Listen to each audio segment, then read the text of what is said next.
Progress na po tayo. Tutuloy na po tayo sa unahan. Samahan niyo ako.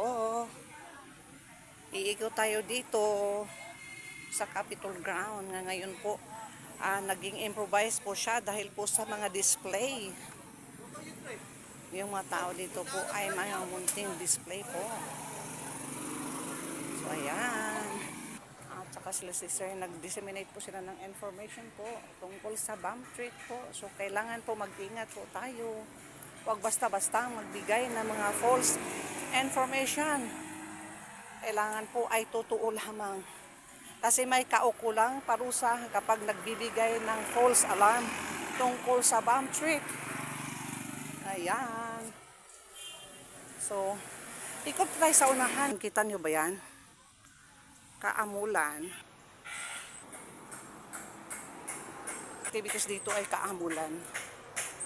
Wood carving. Ayan. Tunay talaga ito na orasan. Na made of wood carving video ko. So, ayan po, magaganda.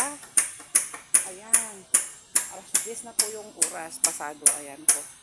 So, magaganda ayan yung mga display nila. Gusto mo ng sandok. Yung para sa katil sa likod. Ayan. At saka may mga tables doon. Upuan. Ayan po. For watching.